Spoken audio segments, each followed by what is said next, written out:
സുബഹി നമസ്കാരം കഴിഞ്ഞിട്ട് പ്രവാചകം ചോദിക്കുന്നു, ഇന്ന് നോമ്പ് പിടിച്ച ആരെങ്കിലും ഉണ്ടോ? അബൂബക്കർ തങ്ങൾ പറഞ്ഞു, ഞാനുണ്ട് നബിയെ. ഇന്ന് ജനാസ നമസ്കാരത്തിൽ പങ്കെടുത്ത ജനാസ അനുഗമിച്ച ആരെങ്കിലും ഉണ്ടോ? അബൂബക്കർ തങ്ങൾ പറയുന്നു, ഞാനുണ്ട് നബിയെ. ഇന്ന് പാവപ്പെട്ടവർക്ക് ഭക്ഷണം കൊടുത്ത ആരെങ്കിലും ഉണ്ടോ? അബൂബക്കർ തങ്ങൾ പറയുന്നു, ഞാനുണ്ട് നബിയെ. റസൂലുള്ളാഹി ചോദിക്കുകയാണ്, അല്ലാഹുവിന്റെ പ്രവാചകൻ അവിടുന്ന് ചോദിക്കുന്നു, സ്വഹാബാ, ആരാണെന്നൊരു രോഗിയെ സന്ദർശിച്ചതാരാ? സുബഹിയുടെ മുമ്പ് നടക്കുന്ന കാര്യം റസൂലുള്ളാഹി ചോദിക്കുകയാണ്. ഇന്ന് രോഗ സന്ദർശനം നടത്തിയ ആരാളുള്ളത്? അപ്പോഴും അബൂബക്കർ തങ്ങൾ പറയുന്നു, നബിയേ, യാ റസൂലല്ലാഹ്, അല്ലാഹുവിന്റെ നബിയേ, ഞാനുണ്ട് നബിയേ.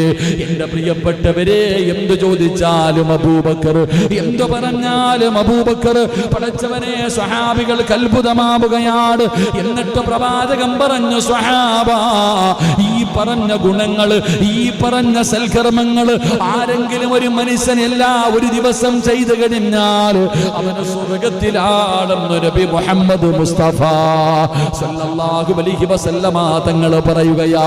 പടച്ചവനെ, നോമ്പ് പിടിക്കുന്നത്, ഭക്ഷണം കൊടുക്കുന്നത്, പടച്ചവനെ, രോഗിയെ സന്ദർശിക്കുന്നത്, അല്ലാഹുവേ, ജനാസയിൽ പങ്കെടുക്കുന്നത്, ഈ പറയുന്ന നന്മകൾ ആര് ചെയ്യുന്നുണ്ടോ അവന് സ്വർഗത്തിലാണെന്ന് നബി മുഹമ്മദ് മുസ്തഫ സല്ലല്ലാഹു അലൈഹി വസല്ലമ തങ്ങൾ പറയുമ്പോ, എന്റെ പ്രിയപ്പെട്ട സഹോദരാ, ഒരുപാട് നന്മകൾ ചെയ്യാൻ അവസരമുണ്ട്, ഒരുപാട് നന്മകൾ ചെയ്യാൻ അവസരമുണ്ട്.